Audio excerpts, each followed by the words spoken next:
रोमियम।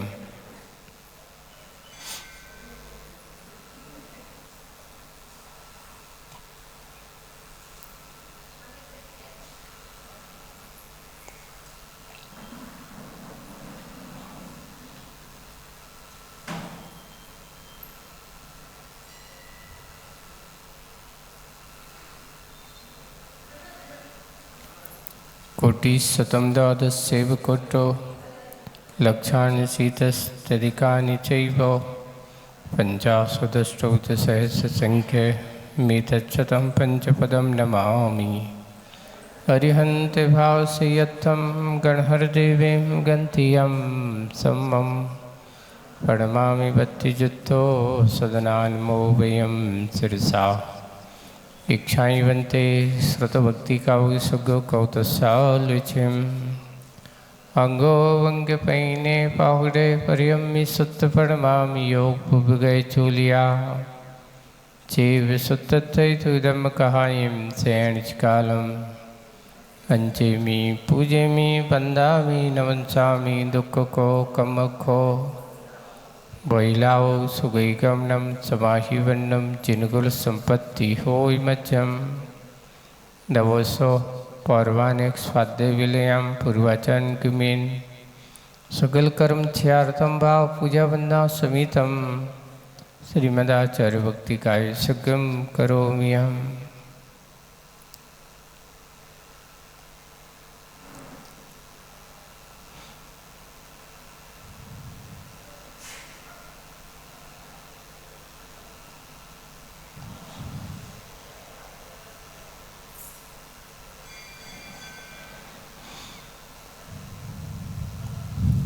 सृजलधिपारिगेभ्यः स्वपरमति विभाविना पटुमतिभ्यः सुचरितपोनिधिभ्यो नमो गुरुभ्यो गुणगुणभ्यः। छत्तीसगुणसमग्रे पंचविहाचारकरणसन्दर्शे शिष्यानुग्रहे कुशले दम्बार्यशया वन्दे गुरुवच्चि संयमेन तरान्ति संसाय सायरं घोरम् छिन्नन्ति अट्टिकम्मं जम्मं वर्णं न पावयन्ति ये नित्यं व्रतमन्ते होमिनिरता ध्यानाग्निहोत्राकुला षट्कर्मा विरतास्तपोधनधना साधुक्रिया साधवा शीलप्रावरणा गुणप्रहरणा चंद्रार्किते ज्योतिका मोक्षद्वारिकपाट नविटा हीनन्तु मां सहदेवा गुरुवापान्तनो नित्यं ज्ञानदर्शननायकः चारित्राणो गम्भीरा मोक्षमारुपदेशिका इच्छाइवन्ते आयुर्भक्ति कौ कौतसालुचिम् समज्ञान समदेश समचरजित्ताणं पंचविहाचानं आर्यानं आराधीशदनानं उदेशानं वज्रयानं त्रिगुलपालनयानं सभ्यसाहुनं शयनचिकालं अंचेमि पूजेमि वन्दामि नमसामि दुःखको कमखो वहिलाओ सुगैगमनं समाहिवन्नं जिनगुरु संपत्ति होय मध्यम। बोलो शासनिक भगवान महावीर स्वामी की। मूल नायक देवादिदेव 1008 श्री शंभुनाथ भगवान की। परम पूज्य आचार्य गुरुवर श्री विद्यासागर जी महाराज की। आचार्य श्री समय सागर जी महाराज की। अहिंसा परमो धर्म की।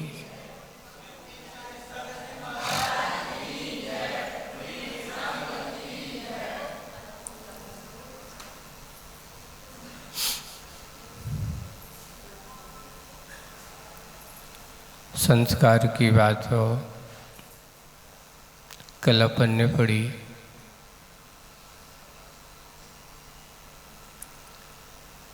यथार्थता और सत्यता यही है कि जो संगति हो, जो संस्कार होता है वो एक अपने आप में अद्भुत होता है। एक बार जैसे संस्कार पड़ जाए, जो सीख ले, जो आदत बन जाए, वो आदत उसकी बड़े भी हो जाए, कितना भी बड़ा हो जाए, वो कभी उसकी आदत समाप्त नहीं होती। जैसे कि अपने बच्चों को हम सुबह से तैयार करके उनसे कहते बेटा जल्दी जाओ मंदिर होकर के आओ।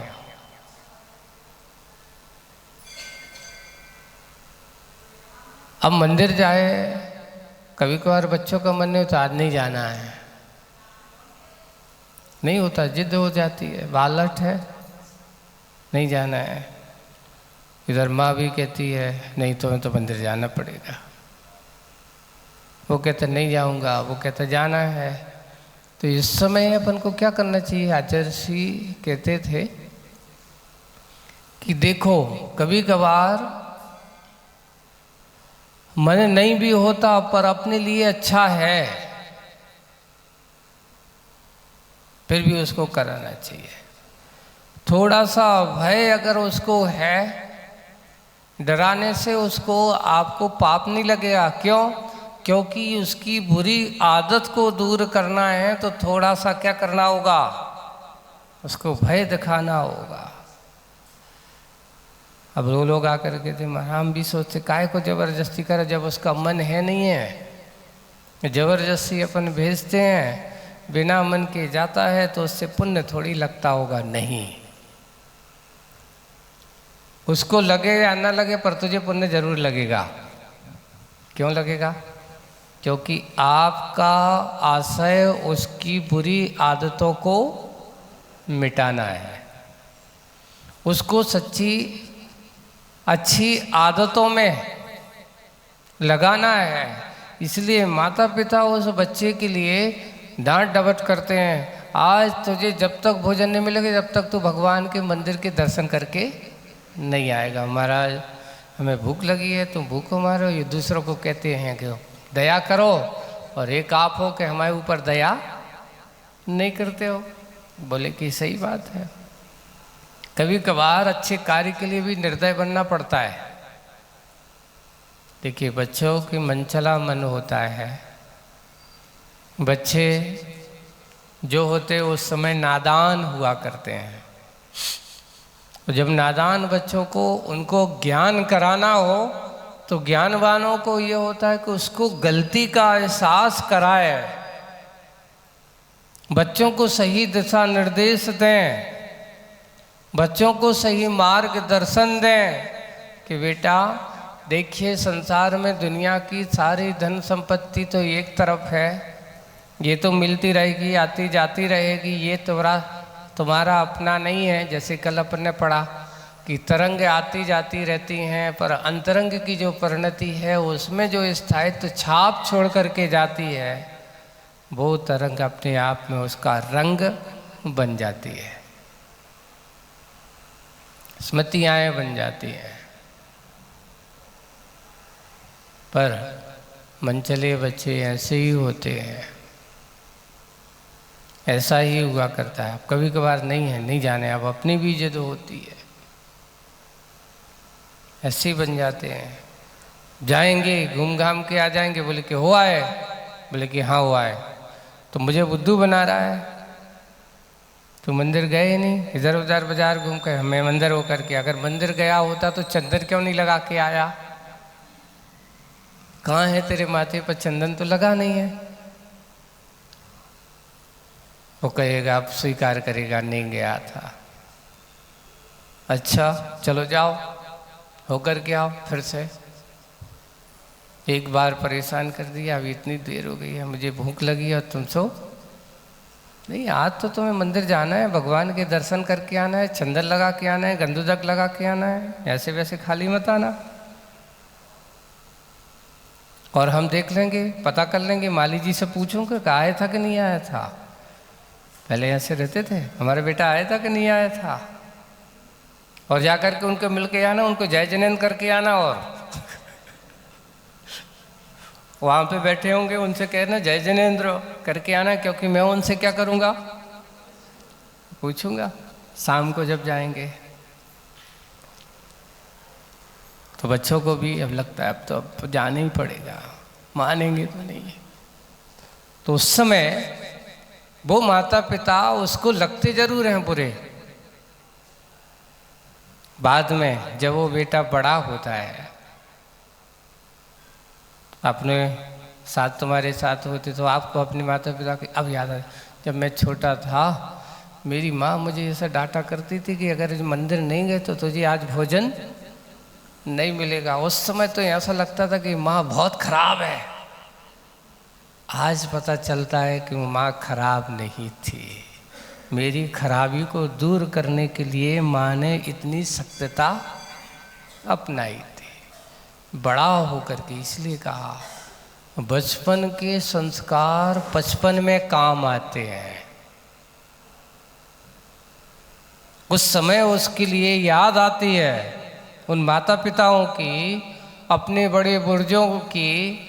इसलिए संस्कारों को कभी छोटा नहीं समझ लेना। कभी कभार हम क्या हो जाते लापरवाही, अब क्या करें वो जाने नहीं है तो रहने तो दो, अब चलो छोड़ दो।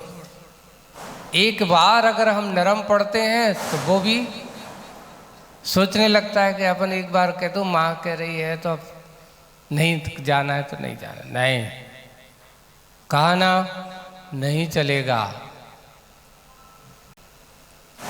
बस बहाना नहीं चलेगा। कहा यानी कहा, करना यानी करना है। और वही बात को यहाँ पर आज कल की अपन ने समझाया है। और उस समझते हुए बालक और पालक का स्वभाव कैसा होना चाहिए, बालक की दशा कैसी होना चाहिए। बालक की दशा तो बंदर की तरह होती, जैसे वो कूद रहा है ना। आवाज़ मिलती तो और उनको अच्छा लगता है कि और करो, है ना। ऐसे ही माहौल है, बचपना है, नादान है, उछल कूद करना उनका काम है। पर और उछल कूद में भी बहुत सारी बातें और शिक्षाओं का कान किया जाता है। आज अपन अब चलते हैं एक और, मन की मौत। आज की कविता क्या है, आज मन की मौत। शीर्षक बड़ा अपन को लगता है कि कैसे मन की भी मौत होती है। हाँ होती है। किस रूप में है देखिए, स्मृति का विकास। स्मृति यानी हमेशा जो व्यतीत हो चुका है उसकी ही स्मृति होती है। जो आने वाला है उसकी तो कल्पनाएं हुआ करती हैं, जो व्यतीत हो चुका है उसकी क्या है, स्मृति होती है। स्मृति का विकास, जो पहले मैं था अब क्या हूँ, ऐसा है। विज्ञता का, स्मृति का विकास विज्ञता का, और स्मृति का विनाश अज्ञता का। अज्ञता यानी अज्ञानता का, विज्ञता यानी ज्ञानता, समय ज्ञानता का, और स्मृति का विनाश अज्ञता का प्रतीक है। भूल गए, पहले भी ऐसा हुआ है। यह मान्यता लौकिक है। ये मान्यता कैसी है, लौकिक है। लौकिक जनों में देखी जाने वाली, इस लोक में देखने वाले जाने वाली, इसका नाम लौकिक है, अलौकिक नहीं। इसलिए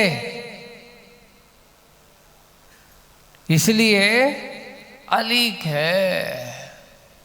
लीक किसे कहा जाता है, एक अपन पहले जो होता है लीक लीक गाड़ी चले, है ना। और अलीक उसको कहते हैं बिना मार्ग के, उल्टे सीधे। चलने वाला। तो उसमें नहीं, उसमें बुंदेलखंड में कभी ली के गाड़ी चले और ली के बिना चले तीन। वो तो उन्हें लिखा कौन है? नाहर और एक और उसमें लीक और कपूत, तीन शब्द दिए थे।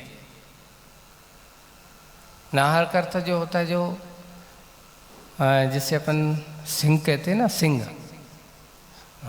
वो अपना रास्ता स्वयं बना, वो रास्ते पर नहीं चलता, वो स्वयं अपने अपने नए नए रास्ते बनाता है। और एक जो होता है कपूत, जो होता है वो सबके दूसरों के कहे अनुसार नहीं चलता, अपना कहता है मैं तो अपनी मर्जी के चलूँगा। लीक का अर्थ है बिल्कुल जैसे हमारे बुजुर्ग गए उसके अनुसार चलना। अलीक का अर्थ है उनकी परंपराओं से हट के एकदम नहीं, मैं तो जो कुछ करूँगा नया करूँगा। हम कहते हैं कि भगवान महावीर का मार्ग यही है, अपन ऐसे इस मार्ग पर चलना है। वो कहता है हम इस मार्ग पर क्यों चले, अपना मार्ग अलग बना के चलेंगे। ऐसे ही होते हैं। तो उसको अलीक, लीक अर्थात पंक्तिबद्ध, और पंक्तिबद्ध नहीं होते, भटक जाते हैं। जैसे आपने गौर किया होगा, जो चींटियाँ हैं बड़ी अभी ज़्यादातर लाइन में चलती हैं, बिल्कुल उनकी एक लाइन होती है। और कभी कभार कोई चींटी ऐसी होती है कि थोड़ी बहुत इधर उधर की गंद के चक्कर में इधर उधर लाइन से हट कर के थोड़े आजू बाजू चली जाए, तो आजू बाजू निकल जाती, तो भटकती रहती हैं, खोजती रहती कि मेरी लाइन कहाँ है। और भटकने वाला अटक जाता है, लाइन पे चलने वाला मंजिल पा जाता। तो वही है कि अलौकिक नहीं, इसलिए तो अलीक है। कोई लाइन नहीं है, कोई लक्ष्य नहीं है। अलीक का अर्थ क्या हुआ यहाँ पे? यानी कोई एक उसके पास लक्ष्य नहीं है। किंतु स्मरण का मरण ही यथार्थ ज्ञान है। हमारे ज्ञानी कहते हैं जो हो गया है उसे भूल जाओ। स्मरण का मरण ही क्या है? यथार्थ ज्ञान है।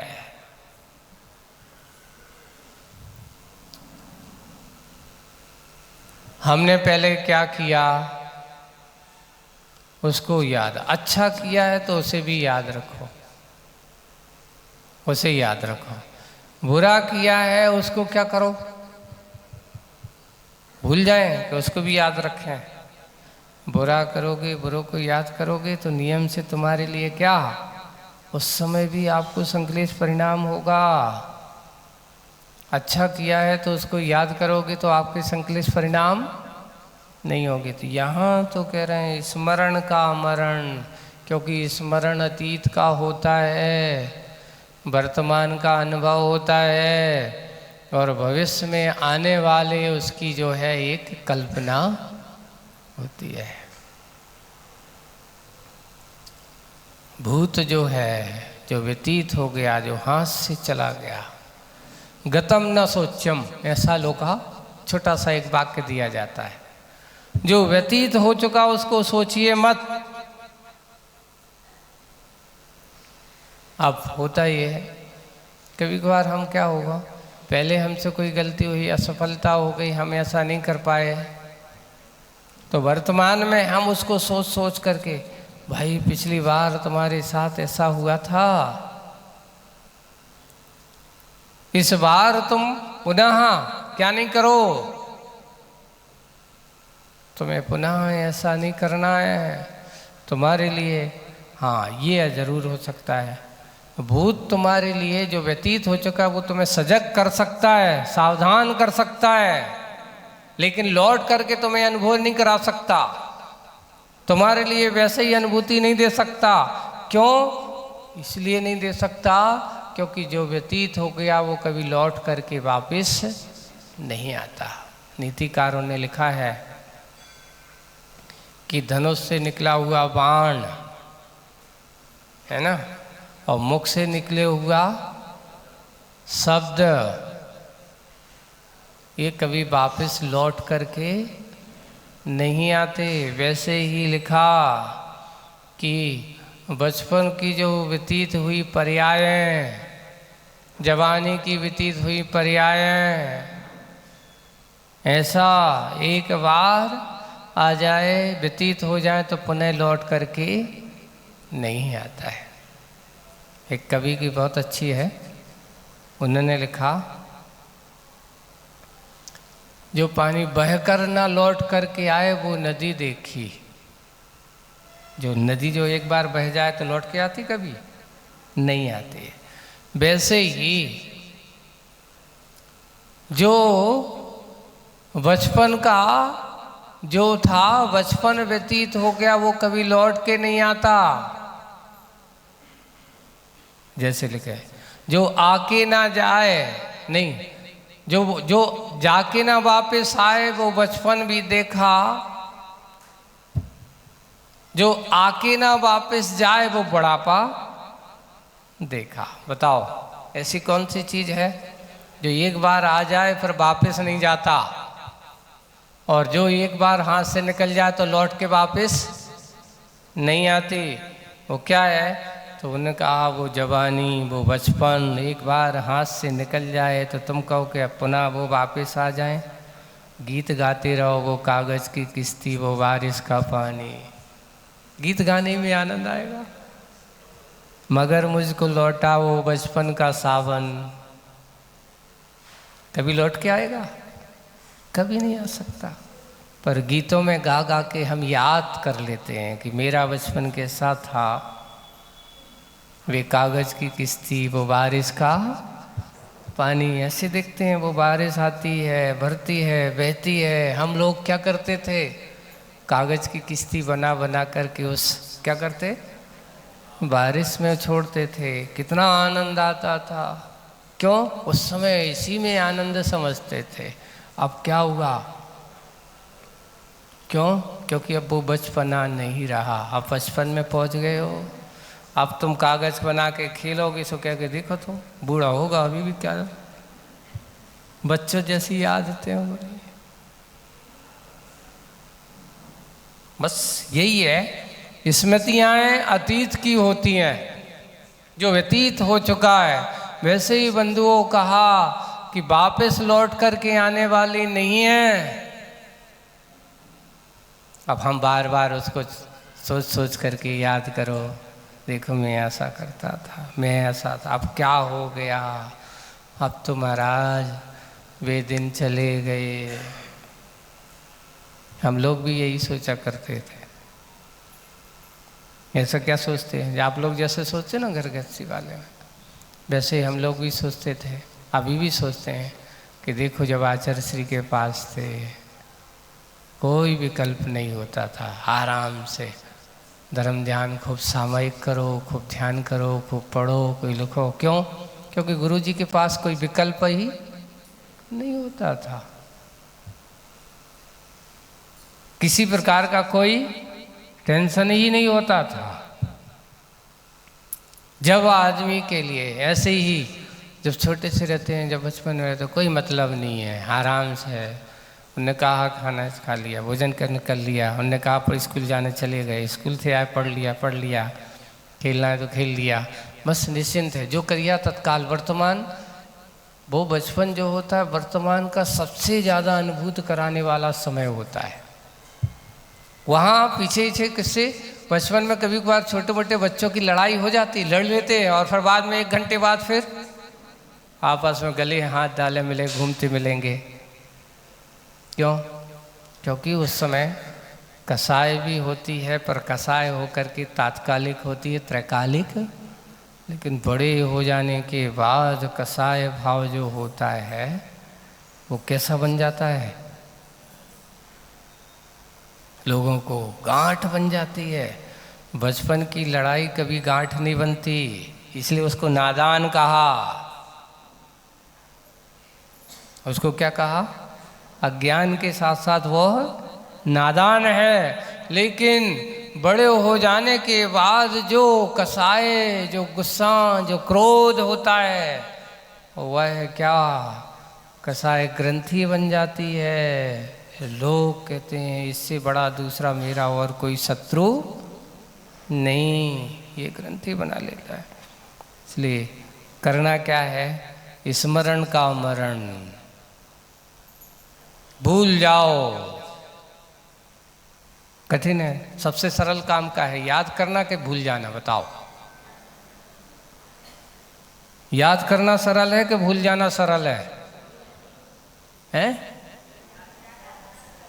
याद करना सरल है और भूल जाना, लेकिन महाराज अच्छे को तो भूल जाते हैं, बुरे को कोई आदमी भूलता नहीं है। क्यों नहीं भूलता? अच्छे को तो जल्दी, अच्छे दिन कब गुजर जाते हैं लोगों को पता नहीं चलता, और बुरे दिन, भैया हमने ऐसे दिन देखे हैं, हम जानते हैं हमने कैसे अपना गुजर बसर किया है, मैंने कैसे कैसे दिनों का सामना किया है, उनको याद करते हैं। पर जब भी ऐसे दिनों को याद करते हैं तो हमें विकल्प होते हैं, विषाद होता है। अच्छे दिनों को याद करो। यहाँ आचार्य भगवान वही कहना चाह रहे हैं कि हे स्मृति का विकास तो हुआ। आज किस क्षेत्र में हमारा विकास हो रहा है?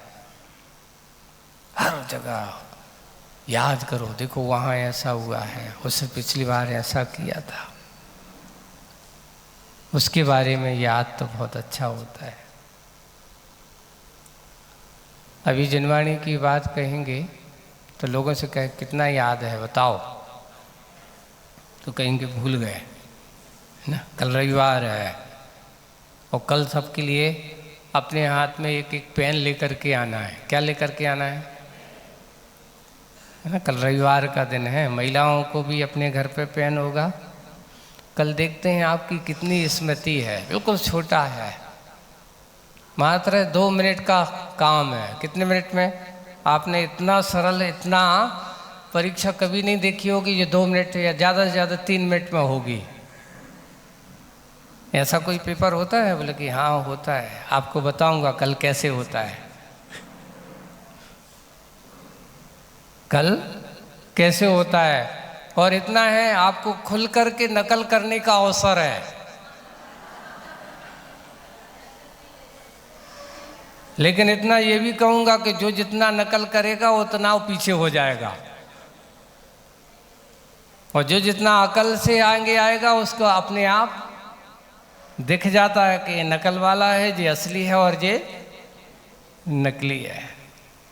बस इजी है। आपसे मैं कहूँगा, यहाँ से प्रश्न बोलूँगा, आपको सिर्फ 1 अंक लिखना है अपने कागज पर और कुछ नहीं करना है। वहाँ एक कॉलम बना है, उस कॉलम पे आपको सिर्फ लिखना है। मैं कहूँगा कि इंद्रियाँ कितनी होती हैं, बस आपको आंसर उस पर लिख देना है। समझ में आए? एक मात्र 10 बार कहूँगा, और 10 बार में आपको क्या करना है, आंसर पेपर पे टच करके तत्काल जैसे कि अब जमा कर दो। ऐसा नहीं बाद में अब तुमने कहा लिखो ऐसा है, देखा दाखी नहीं, फटाफट ईमानदारी। क्योंकि तुम जितना दिखाओगे तुम उतने पीछे हो जाओ, क्योंकि वो तुम्हें नकल करेगा और फिर बाद में हम ड्रा निकालेंगे, जब सब एक से हो जाएंगे तो तुम क्या हो जाएगा, पीछे वाला आगे हो जाएगा और पीछे वाला आगे वाला पीछे हो सकता है। इसलिए समझदार ऐसा है। तो हम अपनी स्मृति को जाने कि हमने क्या जाना। तो बात कह रहा था कि जनवाणी की बात याद करने में लोगों को समय लगता है, लेकिन जनवाणी की बात देखो, आज से 20 साल पहले तुमने हमसे क्या कही थी, आज भी याद है हमें, भूले नहीं हैं हम। स्मृति का विकास, लेकिन किसमें? ज्ञानियों का एक स्मृति का विकास जो होता है वो अच्छे कार्यों में हुआ करता है। यहाँ वही बात कही जा रही, वह विज्ञता है, जानपना है। और स्मृति का विनाश, ये हमारी सबसे बड़ी अज्ञता है। एक कर्म सिद्धांत भी, ज्ञानावरण कर्म का जिसको क्षयपसम अच्छा होता है उसको एक बात सुनते ही सब कुछ याद आ जाती है। ये अपने क्षयपसम के ऊपर भी है। जब जब भी हम कोई परीक्षा देते हैं, जब भी हम कोई इस प्रकार का कार्य करते तो उसमें ये नहीं सोचना चाहिए कि मैं पीछे हो जाऊंगा या आगे हो जाऊँ। ये सोचना चाहिए कि देखते मेरे पास कितना क्षयपसम है, मैं कितना अपने आप को सुना हुआ याद रख पाता हूँ, मैं कितना अपने आप को नापने का कोशिश कर पाता हूँ। ये विशेष रूप से ये बात हमारी होना चाहिए, और ये होगी तो आप वस्तुतः इस बात को बहुत अच्छे से समझ पाएंगे। तो आज का यही है, स्मृति का विकास विज्ञता का, और स्मृति का विनाश अज्ञता का। ज्ञानावरण कर्म का क्षयपसम तो कई बार ये होते हैं कि बार बार सुनने के बाद, कहने के बाद भी उनको याद नहीं होता है ना। ऐसे ऐसे महाराज भी हुए हैं। आचार्य कुंद महाराज ने अभी अष्टपाहुड़ में आएंगे, उसमें हम लोग पढ़ रहे हैं। एक शिवभूति महाराज की कथा आई है। शिवभूति महाराज की कथा है, जिनके लिए कहा कि द्रव्य सुत का उनको क्षयपसम नहीं हो पा रहा है, भाव सुत तो उनका परिपक्व है। ऐसा नहीं है कि जितने मोक्ष जाने वाले सबको द्वादशांग का पूरा ज्ञान होना चाहिए तभी मोक्ष जाएंगे, ये कोई जरूरी नहीं है।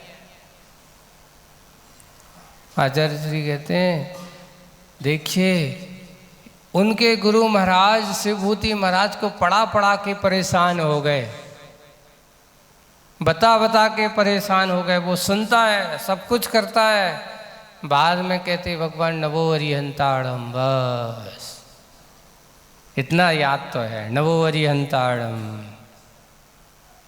नवो सिद्धाड़म, ओम नमः, ये याद है बस। महाराज क्या करोगे तुम, थोड़ा सा एकाग्रता बनाओ, डांट पड़ती है। वो कहते सब ठीक है महाराज, क्या करूं, लेकिन मेरा ज्ञानावरणी कर्म का तीव्रोदय है। तीव्रोदय होने से मैं सुनता हूँ, समझता हूँ, आप कहते हो तो आपके बाद में सब सुनता हूँ, लेकिन जैसे सुनने के बाद आप पूछते हो तो मुझे पता नहीं क्या हो जाता है, मेरे पास कुछ भी याद नहीं रहता। उन्होंने कहा नवो अरिहंताड़म, हमेशा एक ही रटना लगे हैं।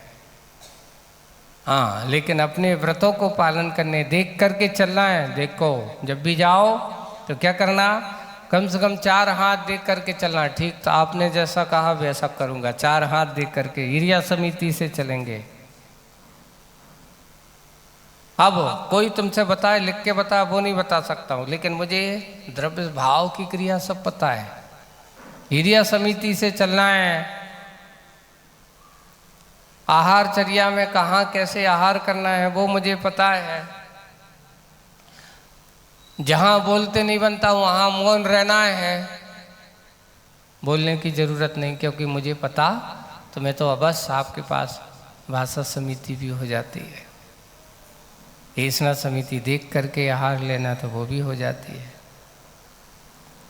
कहाँ जाना है, कैसे जाना है, किस प्रकार का मल मूत्र आदि सेवन करना है, ये मुझे पता है। पंच समिति के बारे में उसको पूरा का पूरा नॉलेज है। भाव से सब कुछ करते हैं, उठते बैठते, पीछे आदान निक्षेपण लेना है, पीछे परिमार्जन करना है, ये सब कुछ करते हैं। इसलिए कहा ऐसे अष्ट प्रवचन का मात्र, जगन्य श्रुत कहा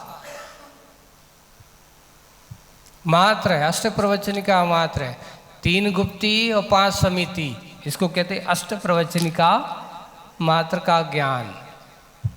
इतना ज्ञान है, बाकी और कोई ज्ञान नहीं है। उनको भी मोक्ष होता है। बड़े बड़े ज्ञानी मोक्ष नहीं प्राप्त कर पाते, लेकिन एक अष्ट प्रवचन का मात्रधारी शिवभूति महाराज, जिन्हें महद 5 समिति और 3 गुप्ती का ज्ञान है, ऐसे मुनि महाराज को कुंद कुंद महाराज कहते हैं कि वो शिवभूति जाय दे मोक्ष। ऐसे धन्य है कुंद कुंद महाराज, जितने इसने ऐसे समय सार, प्रवचन सार, नियम सार, अष्टपाहोड़ और न जाने 84 पाहोड़ की रचना की उन्होंने। ऐसे समय सार उन्हें लिखा है आचार्य कुंद कुंद महाराज ने 84 पाहोड़ ग्रंथों की रचना की, पर वे कुंद कुंद महाराज मोक्ष नहीं जा पाए। लेकिन शिवभूति महाराज, जिनकी कथा गुरु महाराज पढ़ा पढ़ा के परेशान, पर वे गुरु महाराज मोक्ष नहीं जा पाए। एक शिवभूति महाराज से कहते हैं भेद ज्ञान करो।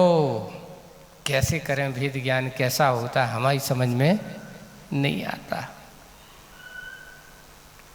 मेरी समझ में नहीं आता कि भेद ज्ञान कैसे होता है। अब भेद ज्ञान कैसे होता है मेरी समझ में नहीं आ रहा है। तो उन्होंने कहा भेद ज्ञान कैसा होता, तो एक दिन उदाहरण के रूप में उनको समझा दिया, उदाहरण के रूप में समझा दिया। जैसे शरीर अलग है और आत्मा अलग है। अब उनको ये समझ में नहीं आ रहा था कि शरीर अलग और आत्मा अलग कैसे। एक दिन आहारचर्या को गए, है ना, और आहारचर्या के समय पहले तो अब उस जमाने में सब लोग अपने घर पे ही काम करते थे। अब आज तुम रेडीमेड जमाने के हो। पहले बताओ, आप लोग यहाँ जितने भी बड़े बुजुर्ग हैं, दालें वगैरह जो थी आप अपने घर पे तैयार करते थे, अभी करते हो? कौन कौन करता है अपने घर पे दालें तैयार? इतने लोग घर पे ही बनाते हो सब? घर पे बनी बनाई नहीं, जो बनाते, जो बाजार से बीज ला करके दलने का काम तुम लोग घर पे करते हो? बहुत नहीं, ऐसी बनी बनाई दालें लाते तो वो बनाने के काम। पहले जैसे मूंग है तो मूंग लाते हैं घर पे ही, अपने उससे बनाते हैं। वेरी गुड, बहुत अच्छा है ये। आज यही होना चाहिए, घर पे दल करके उसको 2 पीस कर देते, दाल बनाते हैं। अगर ऐसा करते हैं तो बहुत, नहीं था आज के समय में तो महाराज पालिश हो रहा है, चमक हो रहा है, उस पे भी दालों के ऊपर चमक लाने के लिए क्या किसका प्रयोग किया जा रहा है? फैट का, इसका जो शुगर की मांस चर्बी वगैरह है उसको कहा ऐसी दालें जिन पर पालिश करने के लिए कि करके दिया जाता है, वे दालें भी आपको कितनी नुकसान का कारण है, बहुत नुकसान का कारण है। आज लोगों को क्या दिखा करके बेचा जाता है, और वो उसमें दिखाने के चक्कर में कौन सा पालिश कर दिया, क्या कर दिया, उस पालिश में आपको अनेक प्रकार की बीमारियां परोस दी जाती हैं, और साथ साथ आपका धर्म भ्रष्ट भी किया जाता है। ऐसे दालें बनाए, उड़द की दाल बनाई जा रही है। उड़द की दाल कैसे बनाई जाती है बताओ?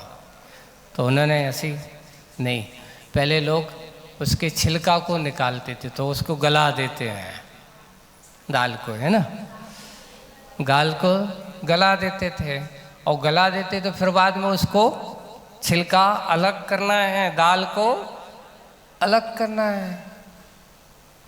तो एक माँ आहार को जा रहे हैं महाराज, और वो क्या कर रही है? पूछा, माँ क्या कर रही हो? उससे पूछा क्या कर रहे हो? तो उसने उस समय बोलने वाले वे भी संस्कृत में बोले थे, तुष्मास भिन्नम। तुष्मास, तुष यानी छिलका, मास यानी दाल, उसका सारभूत तत्व। तुष्मास भिन्नम। बस शिवभूति महाराज को वो बात जम गई। महाराज, आचार्य महाराज, गुरु महाराज यही तो कह के परेशान, और मुझे समझ में नहीं आ रही। उन्होंने वो देखा और आकर के ध्यान में लीन हो गए, और ध्यान में लीन होकर के भेद ज्ञान की परिणति, जैसे दाल से छिलका अलग और दाल अलग, वैसे ही मेरा ये शरीर वो छिलके की तरह है। तुष्मासम भिन्नम घोषंतु जायते शुभ भूति मोक्षाहा, ऐसे कुंद कुंद आचार्य महाराज ने अष्टपावड़ में लिखा है। तुष्मासम भिन्नम घोषंतु तुस अलग है, मांस अलग है, ऐसे जैसे दाल का अलग है और दाल का छिलका अलग है। ऐसा चिंतन करते हुए ध्यान की परिणति में डूब गए शिवभूति महाराज। केवल ज्ञान हो गया, सोचिए इतना एकाग्र परिणति में डाल दिया, और उसी भाव से वे मोक्ष मात्र अष्ट प्रवचनिका मात्र की भूमिका में केवल ज्ञान प्राप्त कर लिया। अब केवल ज्ञान जहाँ प्राप्त हो, अब ज्ञानावरणी कर्म का सारा नाश हो गया। अब तो उनके ज्ञान में चराचर पदार्थ सब कुछ झलक रहा है, जो जैसा है वैसा झलक रहा है। अब किसी प्रकार का कोई आवरण नहीं है, कोई ज्ञान का समुंदर समा गया है, सागर समा गया है। ऐसे ज्ञानी जीव है, ऐसे वे महान ज्ञानी जीव है। वे स्मृति का देखिए एक ये है अज्ञता, विस्मरणशीलता, पंचेंद्रिय के विषय भोगों को सब कुछ छोड़ छाड़ करके, पुराने अतीत में भोगे हुए भोगों को भूल करके मात्र उन सबको भूल जाना ही स्मृति का विनाश। ये सबसे बड़ी तुम लोगों की अपेक्षा से अज्ञता भी कहा, ऐसा प्रतीक है। यह मान्यता कब कैसी है? ये लौकिक है, संसारी जनों को, लौकिक जनों की बात है। अब देख, कभी कभार लौकिक जनों की बात को देख करके भी अलौकिक ज्ञान हो जाते, जैसे शिवभूति महाराज को हुआ कि नहीं हुआ बताओ? दाल धोना कोई बड़ी बात थी?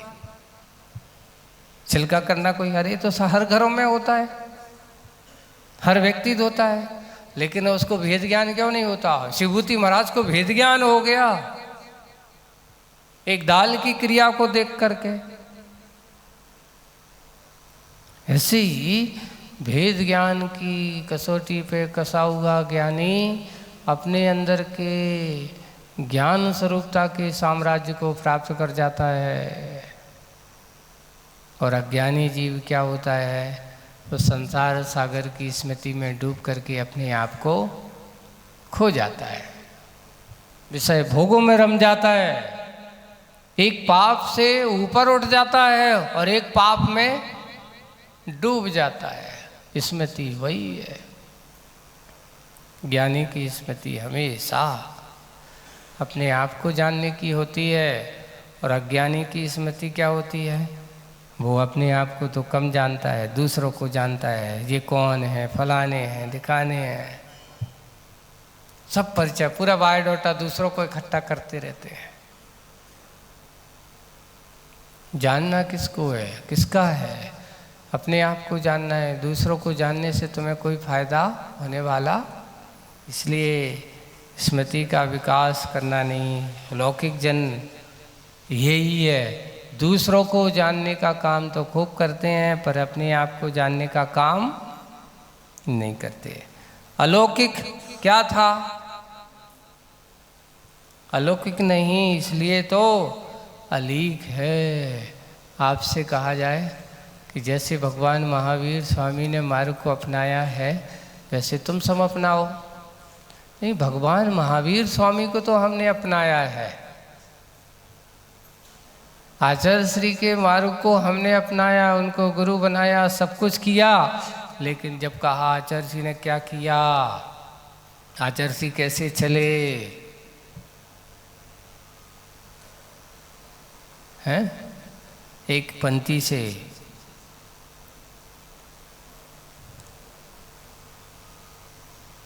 ऐसे एक उठना होता है, तो जैसे उन्होंने कहा लीक है, एक पंक्ति से चलो, उस पंक्ति पे अपन को भी चलना चाहिए। लेकिन नहीं, वो जो बात कर रहा था कि ऐसे ही उस कवि ने लिखा, ऐसे जो बात कर रहा था वो कहावत थी, ली के गाड़ी चले ली कई चले सपूत। अब याद आ गया, ली के गाड़ी चले ली कई चले सपूत, ली के छोड़ तीनों चले सायर सिंह कपूत। कितने? शायर, शायर का तो जो कवि जो होता है उसकी कोई लाइन पे नहीं चलता, उसका चिंतन बिल्कुल छंद, वो कहाँ कैसा किस रूप। तो शायर सिंह, सिंह जो होता है वो सबके नहीं, वो कहता है मैं राजा हूँ, अपने रास्ते पर चलूँगा, किसी दूसरे के रास्ते पर। और कपूत, सपूत तो लाइन पर चलता है, लेकिन कपूत सबसे हट कर के चलता है। ये पंक्ति को याद है। लीक यानी एक लाइन से बताए हुए मार्ग पर चलना, भगवान महावीर के मार्ग पर चलना। अगर तुम उनके अनुसार उनके पथगामी बन जाओ तो तुम्हें मोक्ष मिलने में देरी नहीं है। गुरु जी ने कहा कि देख भव्य आत्माओं, तुम मैं जो चल रहा हूँ मेरे पीछे पीछे आ जाओ। पर होता क्या है, जब आचार्य जी ने एक बहुत अच्छा उदाहरण दिया, संसारी आत्मा की दशा कैसी है, तो उदाहरण के लिए अच्छा समझाए, बहुत अच्छा, कि जब अपन किसी नगर से चतुर्मास के बाद विहार करते हैं, और विहार करते समय जब पहले दिन अपन निकलते तो भीड़ देखो कितनी होती है, बहुत होती ना, बहुत होते, सभी होते, जन बच्चे के साथ छोड़ने जाएंगे। और जैसे ही अपन आगे बढ़ते 2-5 किलोमीटर चलेंगे तो चलते चलते देखेंगे जितने आए थे उसमें से कितने % रहे। 2-4 किलोमीटर में कितने रचे? शुरुआत जब की थी तो 1000 थे, और 2-4 किलोमीटर चले तो कितने बचे? 1000 से 500 बचे। 500 तो आधे वैसे ही छट गए। फिर और बढ़ते 2-5 किलोमीटर थे तो 50 में से कितने बचे? बोले 25 बचे। जब मंजिल तक पहुँचते पहुँचते देखते हैं तो कितने, शुरुआत 1000 से हुई थी, लास्ट में देखते हैं तो क्या मिलते हैं? 2-5 ही हाथ आते हैं, बाकी सब के सब। शुरुआत दशा ऐसी है, ऐसे ही मार्ग से अनुगामी बन जाए, धीरे धीरे थकते जाते हैं और पीछे पीछे होते चले जाते हैं। ऐसी ही दशा संसारियों की है। धर्म की बात सुनते समय और उसको स्वीकार करते समय, सुनना अलग बात है, स्वीकार करना अलग बात है। अभी कल परसों एक बहुत अच्छा वो पढ़ रहा था समाचार में, एक बच्चे से पूछा ये बताओ, एक आया उससे उनने पूछा कि आप कैसी क्या पढ़ाई चल रही है बताओ। उसने कहा बड़े अच्छे से साहित्यिक रूप से बड़ी अच्छी बात कहता है, अंकल आप मेरी बात करते हो, हमारी पढ़ाई का सिलेबस तो पूरा समुंदर जैसा है। कैसा है?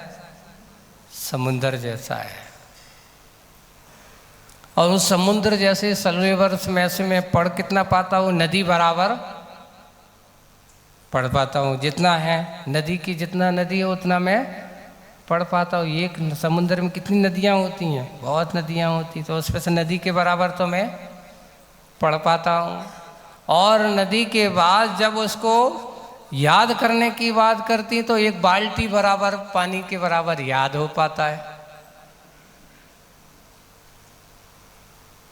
याद हो पाता है। और जब जितना याद होता है तो फिर जब मैं उसे लिखने जाता हूँ तो गिलास भर लिख पाता हूँ। कितना लिख पाता हूँ? गिलास भर लिख पाता हूँ। और फिर गिलास भर लिख पाता हूँ तो जब बाद में वो नंबर की बात आती तो गिलास भर वैसे नंबर जब मिलते हैं तो चुल्लू भर क्या मिलते हैं? नंबर मिलते हैं। और उस चुल्लू भर पानी में डूब करके मैं मर जाता हूँ। वाह, मैंने कहा देखा ये दशा उसने बच्ची ने क्या बताई, यही है। अगर आप यहाँ, ये उसकी एक हास्य था, एक व्यंग्य था उसके लोगों को बताने के लिए, लेकिन वस्तुतः इस संसारी जीवों की दशा भी यही है कि कितने लोग कहते हैं, पढ़ते हैं, कितने लोग सुनने आ जाते हैं, सुनते हैं, सब कुछ करते हैं, उनमें से कितने लोग उस मार्ग के, व्रत संयम के मार्ग पर चल पाते हैं। और व्रत संयम के मार्ग पर चल करके कौन कितने दृढ़ता से आगे बढ़ पाते हैं, कौन कितने दीक्षा ले पाते हैं, कौन कितने मुनि बन पाते हैं, हारिका बन पाते, तो पता चलते हैं पूरे नगर की भीड़ में 1500 के लोगों में से एक या दो ऐसे होते जो मुनि आदि हारिका होते, गिनती ऐसी, सबके सब बन पाते हैं। सुनना अलग बात है, आचरण में लाना अलग बात है। यही है कि हम उस मार्ग के अनुगामी बनने वाले बहुत कम हैं। हम उसका अनुसरण करने वाले बहुत कम। सुनना आसान है, सुन करके उसको स्वीकार करना। इसलिए आज जो बात यहाँ अपन ने पढ़ी उसको समझ लेना। हम लाइन पर चलने की ना, बेलाइन पर होते जा रहे हैं। पटरी से हमारी गाड़ी उतरती जा रही है, उसका कारण यही है कि आज तक तो मंजिल बने। अगर ट्रेन जो है पटरी से उतर जाए तो क्या लाइन मंजिल पर पहुंच पाती है? नहीं पहुंच पाती। ना उस पर बैठा हुआ को वो पहुंचा पाती है। जब तक वह पटरी पर रहेगी मंजिल पर पहुंचेगी, और जिस दिन पटरी पर उतर जाए समझ लेना तुम्हारी मंजिल नहीं है। हमारी मंजिल क्या है, इसके बारे में सोचना है, विचार करना है। और यही है कि हमें अपनी लीक को छोड़ कर के चलना है कि लीक पर चलना है। तो लीक पर चलने वाले जो होते हैं ज्ञानी लोग होते हैं, लाइन से हमारी महापुरुषों की परंपरा को याद रखते हैं, अपने गुरुजनों के आदर्श को याद रखते हैं। उस आदर्श को याद रख कर के बिल्कुल लाइन से चलते चले जाते हैं। हम सपूत बने कि कपूत बने। तो जैसे लिखा, लीक लीक गाड़ी चले, लीक ही चले सपूत, और लीक छोड़ तीनों चले, शायर, सिंह और कपूत। हम कपूत ना बने, सपूत हों, अच्छे कार्य में संलग्न रहने वाले हों। इतना ही।